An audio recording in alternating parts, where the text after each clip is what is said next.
My first guest is Kate Graham. So, going to give you an opportunity, Kate, to just what's your name, position, function? What are you doing? I gave a little bit of a spoiler, but we'll go back to basics. Sure, yeah. So I'm Kate Graham. First and foremost, I am a Londoner. Nice. I currently am I'm running in the election in London North Centre in the upcoming provincial election.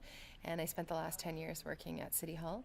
I was the Director of Community and Economic Innovation, which meant I did work on strategic initiatives and culture, economic prosperity, and a variety of other things, and really enjoyed my time working at the city. I really learned a lot about the community that I think has well prepared me for this. And you and I know each other through volunteer work. We were Yep. both past board chairs of Pillar, and I think we've met through a variety of other capacities too, just Yeah. supporting community organizations in the city. So, Yeah, I'm excited. Pillar is part of the narrative, I think, for me when looking at the social innovation pillar, and no pun intended. But yeah, so that's, I'm talking to Michelle Baldwin later on today to kind of bring awesome. that narrative in. So it's super exciting. So, for those that aren't aware, we're obviously coming up to a campaign cycle. Yep. You're running London North Centre, so you're not elected yet. Tell us what it's like to be a politician seeking a seat here in City London. So, I mean, this is my first time running, and it has been an amazing learning experience. As I said, I felt like I knew the city pretty well after living here a long time. I've lived in 8 different neighborhoods in London North Centre. I worked for the City of London. I've volunteered for lots of charities and so on. I am learning a ton about the city right now by just talking to Londoners. So I spend a couple hours every day literally going from door to door and asking people about what's on their mind. And it's been a fantastic way of learning about the city. I'm consistently impressed by sort of how engaged the community is, and the range of issues people are interested in, and also how different it is, even one neighborhood to the next or street to street. The kinds of things on people's mind is often wildly different. So it's a real education about the city. And I was told once that the canvassing experience, certainly part of it's about an election and connecting with voters and so on. But, if someone is lucky enough to be elected to represent a group of people, you can't do that well unless you really understand them, and you can't understand them unless you create a lot of time to listen to them.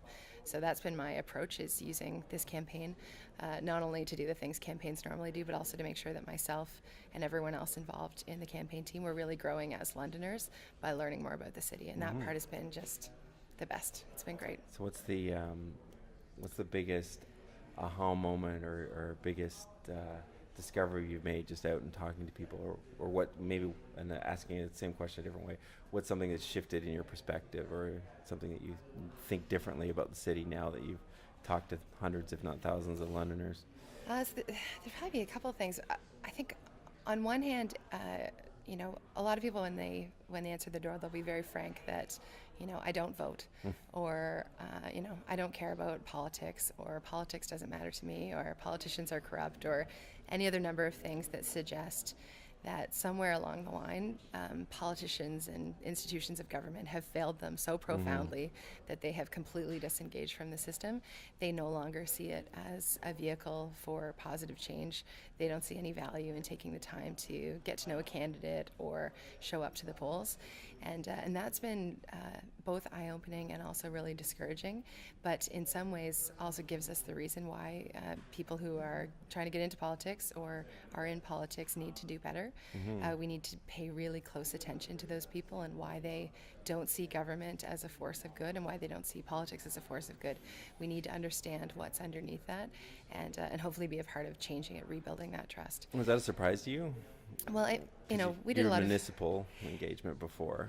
Yeah, and I mean, voter turnout at the local level is a lot lower than it is provincially, which is also lower than it is federally. But when we would do engagement work at the city, often it's people self-select to come out. You hold a public meeting and interested folks come out. Canvassing is a very different way of connecting with the community because you're showing up in their space. You're interrupting their evening and talking to them about, political issues or kind of anything else on their mind. And so you get I think, a much better representation of how people are feeling. And I've been surprised with how often people, just don't feel like politics is a is a force of good, and they're very frank and very open about the fact that they don't participate in any way. At least you get open and honest feedback, I guess. Yeah, no, it's good to hear. It's hard to hear, but it's good to hear, and it's important that people are voicing that, because it often begs, if the door doesn't slam immediately after that, it usually opens up a really interesting conversation about why they feel that way and why voting isn't worth their time. So yeah, it's been a good learning. Have you been able to convince people to come out and at least vote, if not for you, then re-engage in the process, or is there? I'm is it certainly. tough? Oh, I'm certainly working on it, and I'm a candidate. There are other good candidates. People should vote for who's going to do the best job for them. I would work very hard on behalf of the city, but ultimately, it's the most important thing is that people stay engaged and vote for who they think will do the best job. Yeah, I would agree. With what's going on, the broader spectrum of political discourse, both sides of the border, U.S., Canada. Yep. I think a lot of the challenges is exactly what you're talking about, that disengagement. And I think it, in the States, it's starting to show it. Literally, lives can go on the line when people aren't engaged in taking care of their communities. So hopefully we can shift some of those perspectives. I think. Oh, sorry. Yeah, no, go ahead. Yeah. Well, I think politics is often also seen as being sort of really negative. The divisiveness and the attacks, and people not being able to take different ideas but get along and make better decisions by having a diversity of opinions. When they see politics as being something that, a normal workplace doesn't work, where you've got two teams who are at war, or where it's just constant attacks of each other. That's not how the real world works.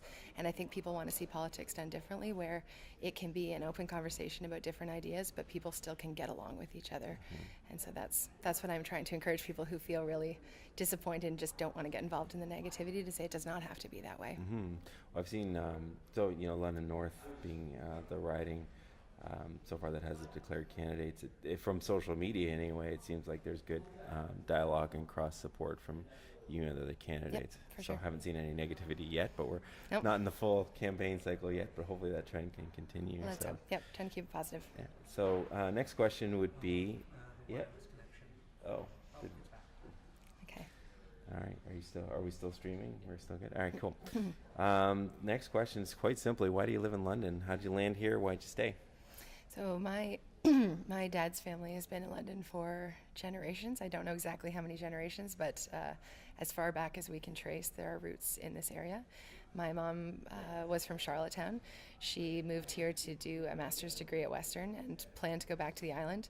On her second day here, she met my dad and never left. So yeah, so I'm here because my family and I have got roots here, but certainly when I graduated university at Western, a lot of my peers were left to go to other cities. It's 80% or something like that leave from Western here. Yeah, the kind of perceived greener pastures of other communities. They didn't think that London had what they were looking for. London didn't offer what they needed to start their business or start their careers or start a family or whatever kind of was priority at the time.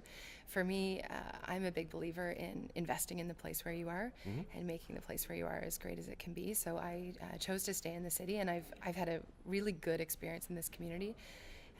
I was able to find work in the field that I was interested in. I did a master's in public administration in local government. I was able to find a job working for the city.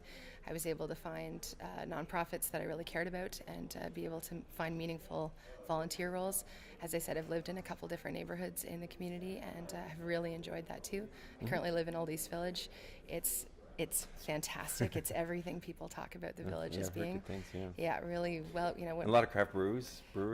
Oh, like craft that, breweries, artists, really caring neighbors. When I bought a 100-year-old home, and it's been really wonderful to hear how interested people are in the history of buildings in Old East Village, which is great.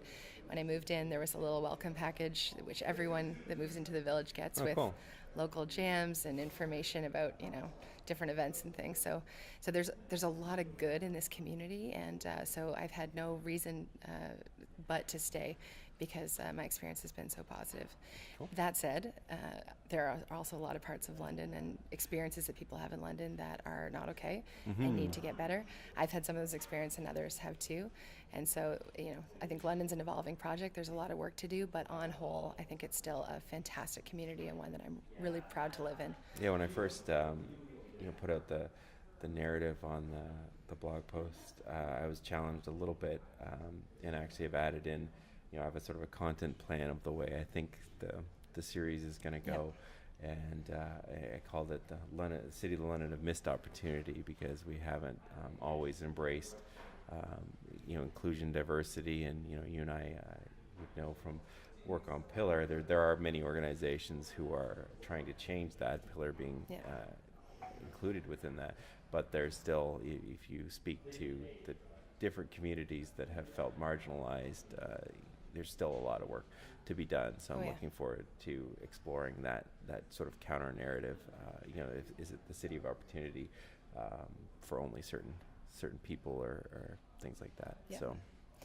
Yeah, one of the last big projects I worked on while I was at the city, and probably one of the best learning experiences for me, was on the diversity and inclusion strategy.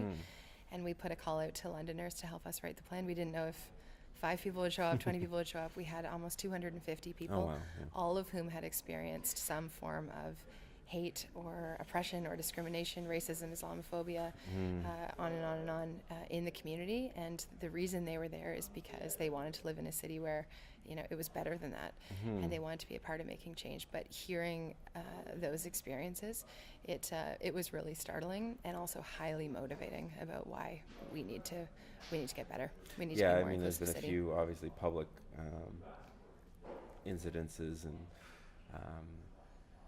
blog posts and in media events, and unfortunately it when we tend to show up in London in the national narrative, it seems to be racism is a common theme that shows up. So on one hand, it's terrible that these 250 people had the experience, but also I think it speaks to something again that's really special or happening in that community, that sense of vibrancy that's there, that they're willing to show up and that they're willing to engage at that level and believe that giving up their time will actually positively improve their circumstances. So I think having 250 people show up is an amazing outcome for an event like that. No, it was great. And the high profile, the banana peel, the blog post, those things do, I think they're a real black eye on the city from a brand perspective, but it's more the everyday experiences that people, like tens of thousands of Londoners, have every day. That's the part that's even more unacceptable. That should not be what the experience of London is like for so many people. I would agree. So and I think part of the process to heal that is to acknowledge that. And so we're talking about lots of positive things, but I like that you brought in the fact that there's lots of great things going on here, but there's definitely still work to do within the city.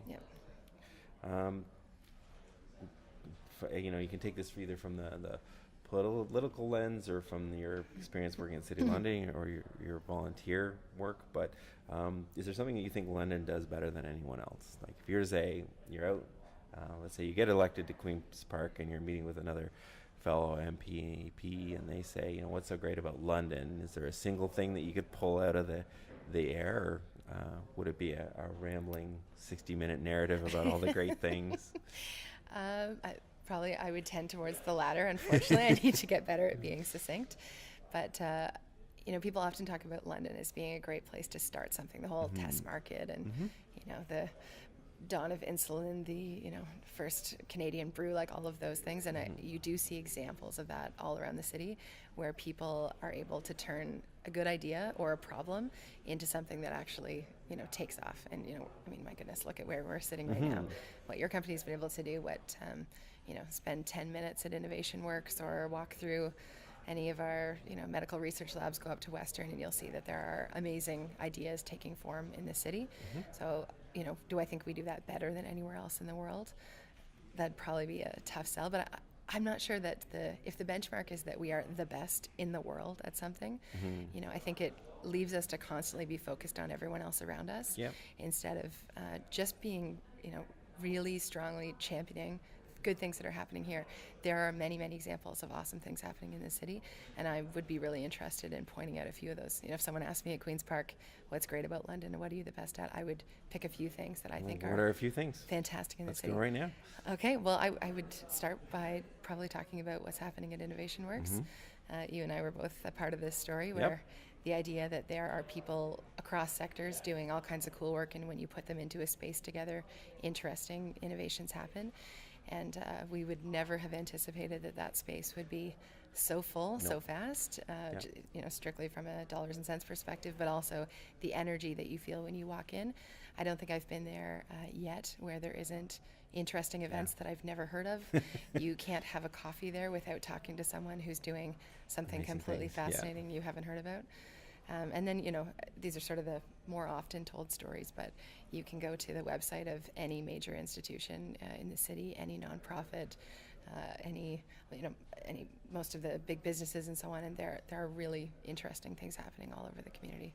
Yeah, that's Innovation Works is a fascinating thing, and we were both on the board together. And I mentally, and I think even some of our projections kind of thought that space would take maybe 5 years to kind of really come up to full capacity, and 2 or 3 before it started really jumping. And we recognized that, as a board, that was a plan that we could take, and we believed in the project. Yep. Just how surprised were you that they started saying they're full of private desks or close to full within months of opening the doors? Well, it's been amazing to see how successful that project has been, for sure.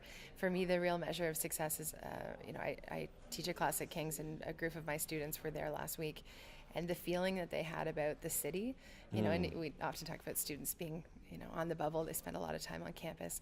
When they come out into the community and they walk into a place like Innovation Works, and they're meeting people who are, let's say a few years into their career, 10 years into their career, late in their career, doing really amazing things in this spectacular space, and they talk to the student about their interest. The student starts imagining what a life in London would look like. And the fact that that is happening is, to me, the most powerful thing about that place. And it's not just Innovation Works. There are examples of that all over the city, but that's one that's near and dear to our hearts. It's when I kind of pieced together this thing around this human innovation, that we do something that's unique. There's a few different stories that kind of came together in my mind. One that sort of repeats itself is how quickly a community can come together to do something amazing. And community, I don't necessarily mean in the city, but like groups of people, like the London CYN, the Child and Youth Network, is another example where there's something like 400 organizations that collaborate on youth well-being and childhood and raising better children. And that sort of just happened. I don't know that it was through a major initiative. It's just my sense is that it's a group of organizations that just said, hey, we want to do something better, and they just did it. And there's the Employment Sector Council London. Innovation Works is a key one to me to say, how did that come together so quickly? Like, again, we're on the board. A lot of the credit goes to the Pillar team. I think they made some amazing campaigns and really hustled. And, the I'm In campaign and getting donors. But even the community bond, when they first announced, I think it was $1 million for that community bond, I thought it was going to be a slug to kind of get the final dollars in. And I think they were turning people away at the end. Yeah, sold out in 6 weeks. Sold out, yeah. So, like, when I started really thinking about what is it that makes London unique, there's something in those narratives, and that's kind of what I'm trying to pick away at. So, that's my question. Why, if you're sitting back with the benefit of hindsight, again, looking at the board, we would have thrilled if the building was filled, I think, in 5 months or 5 years, that full, and it happened in the space of 6 months after opening. What is it that allowed that to happen, do you think, or do you have any ideas about the coalescing of forces that happened to get that building that full? Was it just a pent-up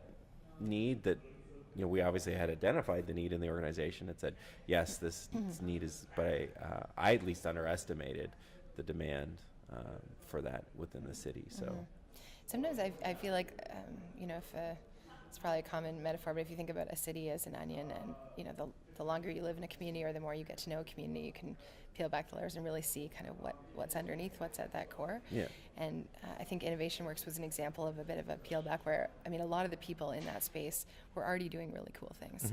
The collection of, there's 130 or so tenants in this space, many of whom, they didn't start the day that Innovation Works opened. So, but what it allowed is for people to, in a moment, come in and be able to see all of that work all together, to be able to connect with those people, to deepen relationships between sectors, organizations, entrepreneurs, individual firms, individuals, and so on. And so it created a way for the community to come together and get to know each other a bit better. And there's a real power in that. So I don't know that it created something new. I think it maybe just strengthened something that was already happening. So what, for those that don't know, there's the culture office at the City of London where you were working, and you had innovation in your title.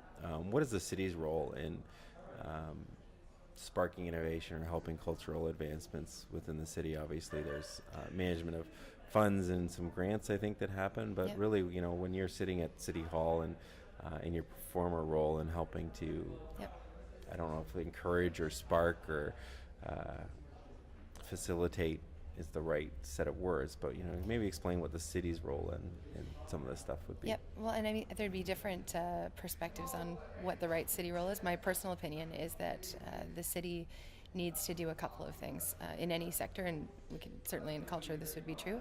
So the city needs to be a great supporter of good things already happening. So for example, when the London Music Office was launched, which has been just, I think, fantastic for the city, it was a good collection, Tourism London and the Arts Council and many others were involved in it, but the city, provided the funding and ultimately was the home for the office. It wasn't because that started the music sector in the city. Quite the opposite. We had an incredible music sector for many years, very talented musicians, as well as the support industries around music. Those things were already happening, but it was an investment for the city to support the growth, to promote, to strengthen what was already happening, and it can have powerful results, as it has in that particular case. So I think sometimes the city also needs to play a role in sparking something.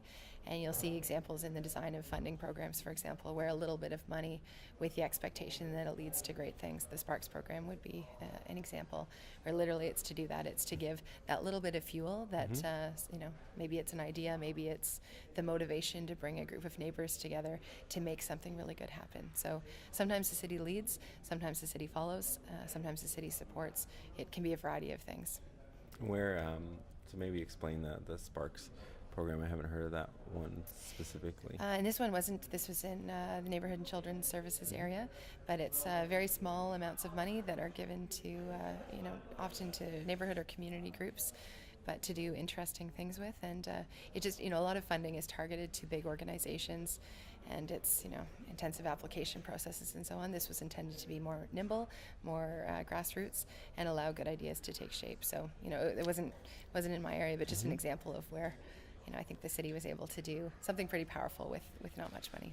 And the Junos coming to London in 2019, that's obviously really exciting. Is that a byproduct of that London Music Council bringing those people together? Is that Tourism London specifically taking the lead? Like, is that an example of the city working together across different groups?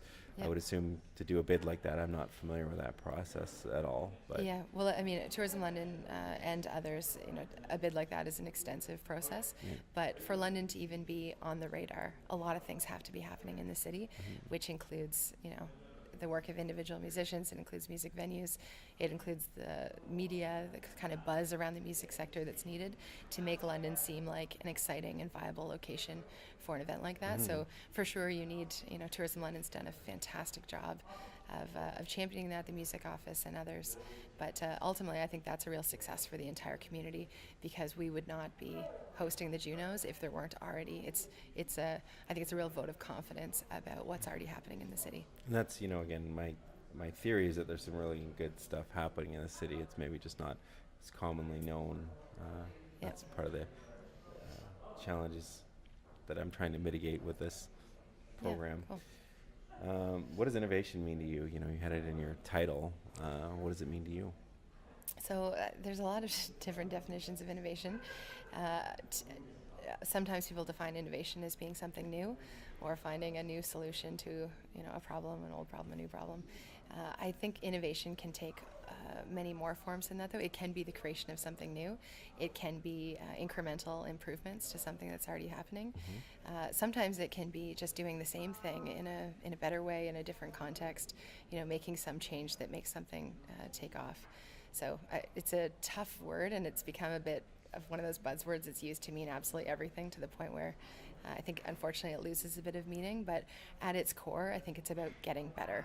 It's about, finding ways to do things better, to make things better, to support people. It can mean a lot of different things.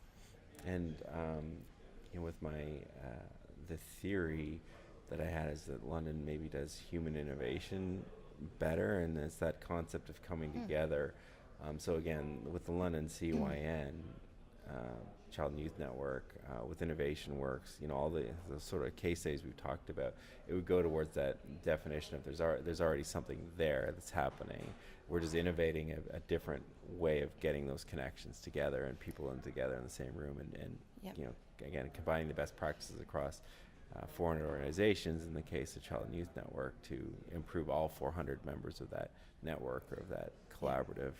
Same sort of thing, I guess, with Innovation Works. You're bringing people who are already doing great things. Mind Your Mind comes to mind as a tenet of Innovation Works. They're doing great things before coming into the space, but it allows them to connect with other people who are doing great things, and that's where that additional innovation happens, I guess. Yeah. Well, I mean, it's not a coincidence that London has especially for the city size, an unusually large State of the City address, an unusually large Business Achievement Awards. The Pillar Community Innovation Awards is 1,000 people plus. Those kinds of things don't happen in every city, where there's an opportunity to come together and talk about the city, to celebrate people in the city. People show up consistently year after year, in an unusual scale for a city of about 400,000. So that says something. Well, I was talking to you before we went live, but we had a client from LA come in, and they have a lot of awards ceremonies there, and they're actually blown away by the size and scale of the Business Achievement Awards. Yep. They amazing. said even in Burbank or the studios, you wouldn't see that in some of the recognitions that they have. So for them to kind of be shocked by this town of 400,000 bringing an event of that scale and magnitude was really interesting, because we take it for granted that we go to these events, but even to have that outsider's perspective of, wow, this is pretty amazing. I mean, Jerry talks about the Achievement Awards being the largest in Canada. Why do you think that is? Why do we have 1,000 people at the Chamber, the Innovation Awards? Again, I think around the same numbers for the State of the City Address. Pillar Innovation Awards around 800, I think, 900. That's a as you said, a large draw for a city of this size. Yep. What brings us out? Well, for me, and I feel like I know London reasonably well as a longtime Londoner, and through a variety of involvements.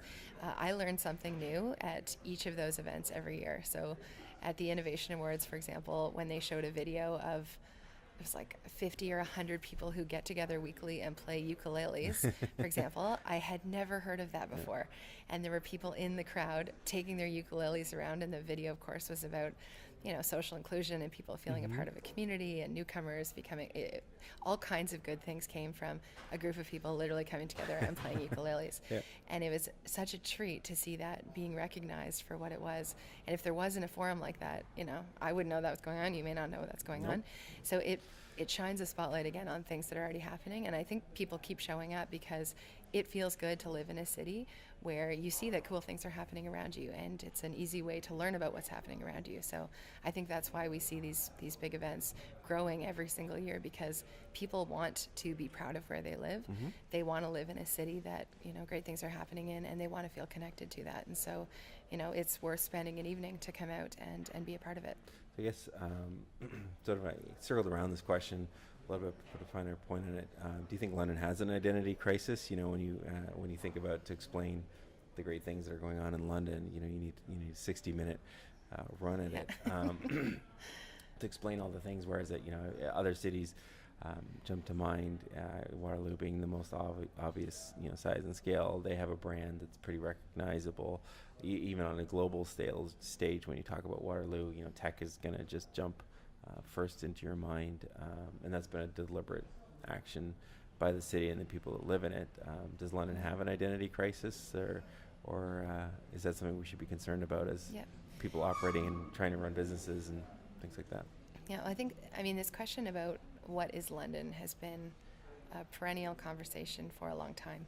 If you think back to everything from Ambassador London to the London Plan, the City of Opportunity, most State of the City addresses, Vision 96. Like, we could keep going back and back. And the question about what is the community, what is London all about, is sort of central to each of those discussions. And I think sometimes, it's worth maybe even taking a step further back and asking, what is a city brand in the first place? Because it's certainly not a slogan on a highway sign. It's not an image. It's not, a tagline or maybe any one thing. Sometimes people talk about a brand as being what people from other places think of as a community. Yeah. And certainly that's a part of it. But for me, the more important part of a city's brand, it's sort of the collective of what the people who live there think about the place where they live. It's their perceptions of where they live, which is informed by their own experiences. It's informed by what they value about that place.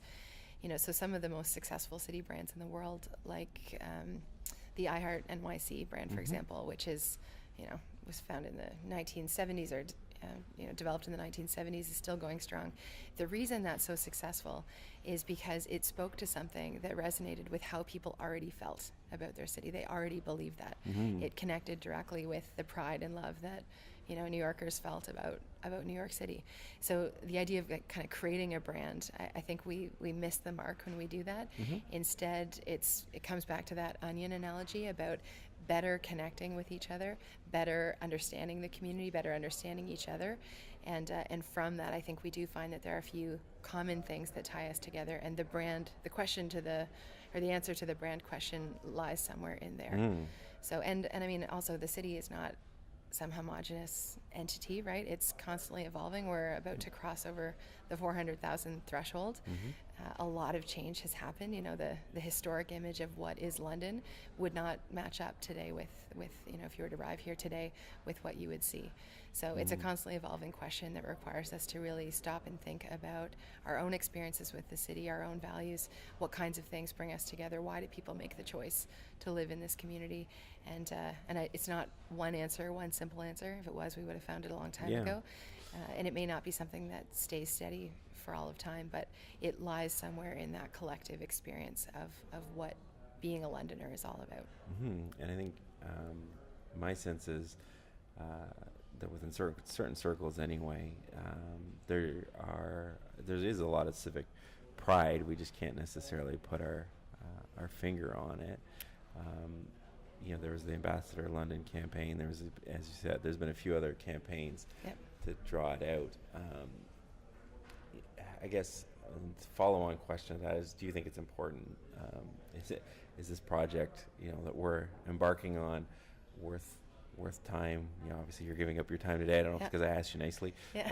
But how important is it as we are citizens of this city to have some civic pride? That iHeart New York campaign, because obviously, New York would have some of the similar problems with London, I assume, maybe different, but there's definitely challenges within that city. I think every city is going to have its challenges, but how important is it that we are proud of where we come from and proud of the things that we're doing, while we recognize that there's still work to be done? Yeah, I think it's incredibly important. I have often thought that this city has a real confidence issue, where although we have every reason to be proud of being in this community, you will sometimes hear sometimes from people in very prominent voices with with quite a platform to speak on sentiments that do not reflect that. And we need to feel really proud of the place where we live. And I think when people feel proud of the place where they live and invested in the place where they live, they are also more likely to help with addressing some of the most serious problems in that community. So, and there have been some great examples of that. Actually, I think the Prom Queen Grand Theater was a really good example of that, where something happened and it gained media attention, and you saw within 24 hours hundreds of Londoners step up and say they were expressing a commitment to the city and a commitment to seeing the city be better, and to showing students and other people that this is an inclusive city. So I think when people feel really proud of where they live, they become stronger citizens, and they become a part of the solution to fixing the many serious issues that the community faces. So it's really important. That event was, again, one of the kind of things, like how, if we have a city that's not engaged and we have a city that's not feeling good about itself or has a self-esteem problem. That's terms I've used. And maybe, again, stealing something from Adam's podcast, Towards London, which you should listen to Yes. if you haven't. It's Good plug. a great narrative. Yes, thanks. He's sitting over there, too. Yeah. So, He's smiling right now, too. Good. It's hard to make Adam smile sometimes. But my sense is that I grew up in Goderich, which is not far from here, and London was always seen as conservative and closed off and self-absorbed. And I actually think it's like it is a self-esteem, a collective. Like we almost apologize when we say we're from London, right? Oh, where are you from? London, Ontario. Yeah, it's it's close to Toronto. Like I travel a lot, or used to travel a lot more for work, and that'd be you'd almost apologize for London and having to add the Ontario. For me, it was maybe when the financial institutions kind of dumped us. I think the 50s and 60s, they all took off for Montreal, and I don't know that the ego, the collective ego, has ever recovered from that. There's somebody else was talking about, I think it was Mona from MLD Solutions, about the swagger of London, and how there's just no swagger. I can't think of a better term for it. That when we talk about London, we don't talk about that, and yet 5 of the top 50 Deloitte fast-growing companies were from London. So 10% of the great organizations are coming from. I think we're 1 or 2% of the population of Canada. So in many ways, we hit above our belt in innovation and doing exciting things. But yet there's this counterculture which is almost apologetic about the city that we're from. So I guess my question there would be: Does London need a little bit more swagger? Is that important? Is that something we should be? And where does that swagger, I guess, come from? Mm-hmm. Well, I completely agree with everything you just said, first of all. And I think if we as Londoners are not willing to champion our own city, good luck if we hope that anyone else is.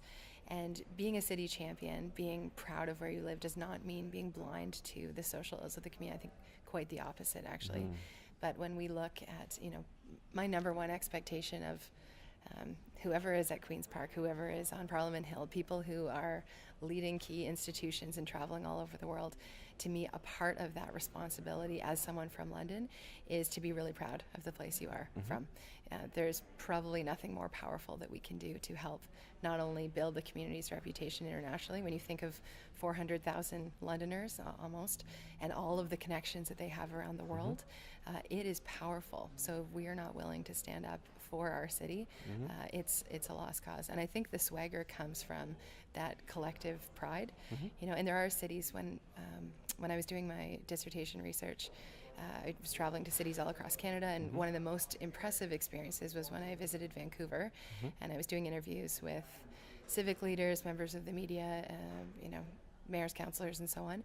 And every single interview that I did, the person that I was interviewing said, Vancouver will be the greenest city in the world by 2020. Every single person I spoke to said the same thing. And, that was pretty impressive, because I didn't see that in any other city. I thought if I was interviewing 100 Londoners, I'm not sure that I'd hear kind of some shared idea. But that community had come together around the idea of supporting the environment and sustainability, and things that are central to why people live in Vancouver and what makes Vancouver so unique. But again, that's also a city where every single person that I spoke to was really proud of Vancouver. They, that didn't mean that they didn't also name that the city had a serious housing crisis, and was struggling with poverty and all kinds of other issues, things that are also true in London. But they were not shy about how proud they were of being from Vancouver. And I think it's sometimes when we hear leaders from the community or just average citizens talking about the city, and you don't hear that pride, I think that's what we need to be focused on fixing. That's step one. How do we, as engaged citizens in London, how do you think we do that?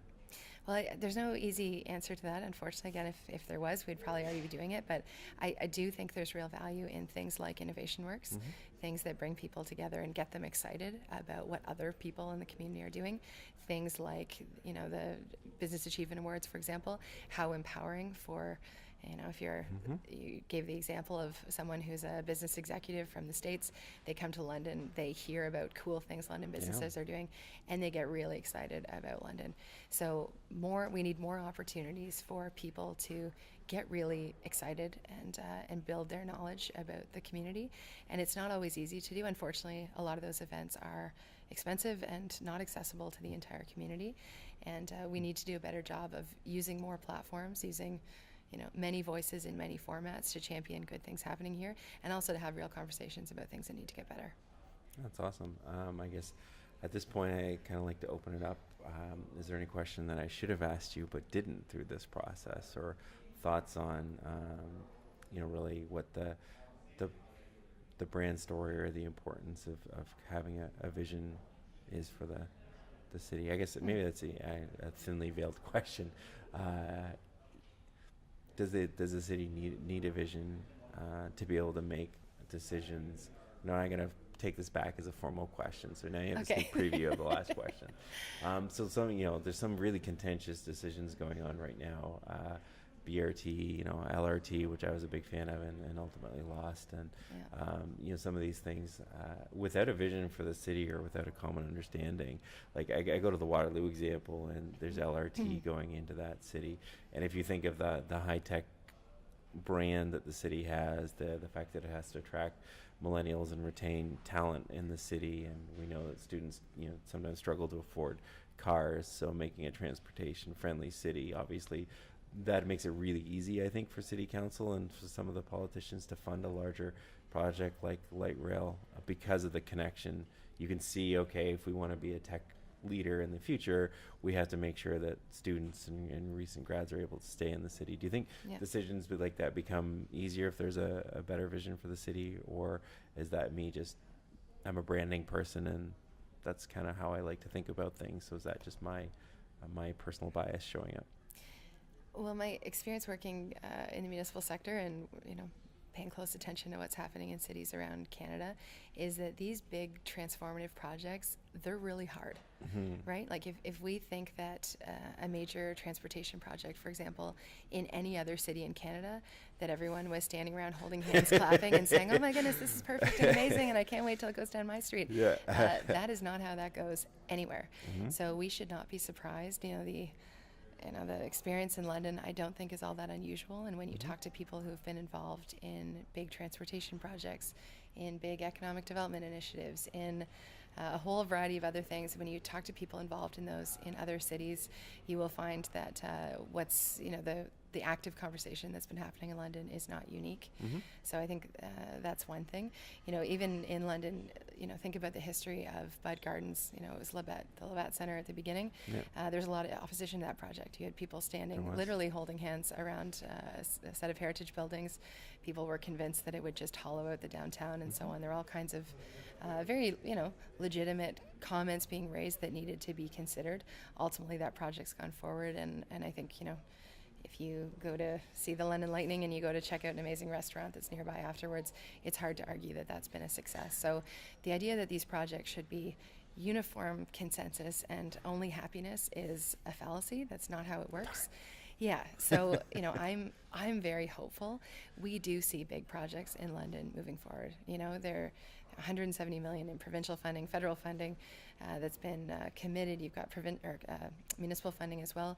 The high-speed rail, $11 billion invested in the budget over a number of years. But these are game-changing projects. And although I do use that word probably a little bit too frequently, I really mean it in this case. Those are projects that will change the face of our city, and the fact that people have multiple opinions about them is not something I think we should shy away from. We should create more space to hear those views, and unfortunately when it becomes divisive and about black and white, yes the project, no the project, that's not the question. There have been a number of decisions already made where the answer is yes to both those projects, but there are still questions around what that looks like. And we should make lots of space to talk about those things. But I'm really encouraged to see that things are moving forward. We do see transformative projects in various stages, and we need to make sure that continues. Awesome. So now I'll go back to the question I was originally going to ask. Yeah. Oh, yeah, sure. Yeah, if anyone on the Facebook Live has a question, our moderator Adam will we'll soon so pop them in the comments. So we'll open that up, but give you a moment to see if there's anything you asked if you can ask me questions. So open the floor up for that as well. It's a dialogue. So one, maybe less of a question and more of a thought to throw out to you is, what is the right scale for a brand? Because as I've been canvassing, as I said, I live in Old East Village. I'm very proud of Old East Village. I'm wearing an Old East Village I love the ring, map on my finger right now, which I love. There's a lot of pride in the village, and you can, whether it's the heritage signs on people's homes or the many community activities, people feel really proud of their neighborhood. As I've been canvassing, I've been thrilled to see that is evident in all kinds of neighborhoods. Right, I was in Blackfriars, and there were many people who had images of Blackfriars Bridge, for example, posted in their windows, feeling very proud and connected by that icon in their neighborhood. So, maybe it's not just one scale. Maybe it's not about London. Of course, that's an important brand, but having people feel connected to their own neighborhood, sometimes to a specific community within London, sometimes the southwestern Ontario, the kind of the bigger 2.5 million Ontarians and what ties us together.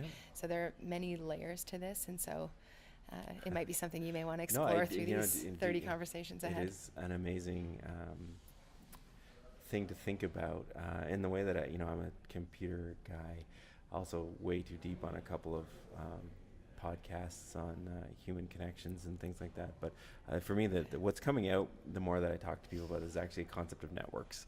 In human networks and the power of the human network. And I think if what London does is innovation on the human scale, then how we do it is actually, I think, the connection of networks. So I would think of Blackfriars community as a smaller, tighter network. And if you get into network language, there's nodes. So that would be a node in the greater network of the London network. And then London is itself networked through its connections to different communities. So, and the communities, like the ethnocultural communities, are other networks. So, there's a Greek community, there's a vibrant Muslim community. There's all sorts of different communities that are themselves networks and how they bring in the node. I think the business community in London is an amazing example of the network, pillar nonprofit network. Yes. So how we can remove frictions and barriers for information and people and resources and dialogue to travel along that network, I think is what will make us successful as a city. So I think it's incredibly important to have the neighborhood strategies, for example, like strong networks so people can feel supported, but then seeing how those networks. I've got a really good book for you. All right.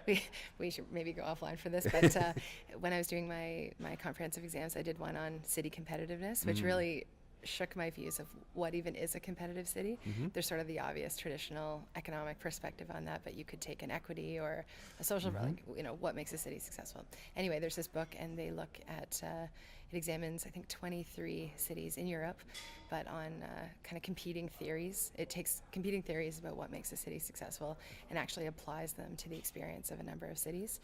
And it tests things like the sort of traditional economic development about, make taxes low and so on, and business will come. It tests the creative city model, and then it tests this idea that a strong community is one that's well networked, where information flows freely, where if someone has an idea, they can quickly access people and talent and things around them they need.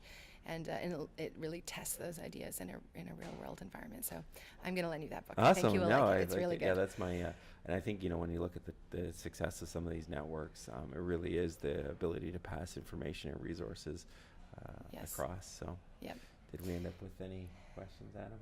No. Okay. No. Carrie, you had another one? No. Can I tell you one more thing about this book, though, let's and then I'm do going to it. lend it to you and you can actually read it? So one of the, I think, useful intellectual tools in this book is it talks about a city as being like a car, where there's different kinds of variables. So it talks about steering variables and driving variables. So a car is only built to drive. It can't fly, it can't swim, it's built to drive. But then when you get into the car, you have agency on where you want to take it.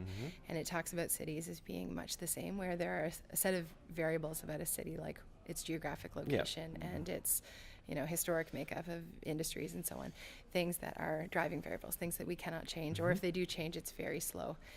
But then there's steering variables. There's what we want to do as people in this city with it.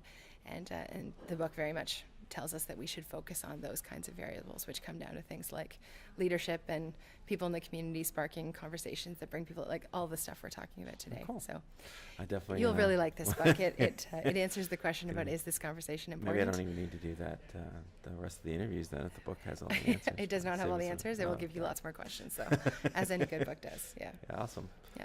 Well, that officially concludes my Okay. interview. We could talk all day. We probably could, but thanks so much for coming in. And as I may invite you back because my whole thing is I have this hypothesis and in theory, and I'm challenging the theory a little bit, and expect that there may be some more questions. As you said, I see this as a series of questions and probably no concrete answer, but I'm hoping that at least sparks a narrative in the city. I think it's important that we have a common story, a common language that we talk about our city. And as you've alluded to, there has been some initiatives, but I think those have started at say this about the city because the city's awesome without necessarily exposing enough of the backstory for people to kind of get bought in. So Yeah. I'm looking to go back with some of the researches, maybe into some of the organizations that have existed since the 1900s and, Cool. what has advanced the city. So Cool. stay tuned. Okay. I will All stay right. tuned. Yeah. Thanks for having me.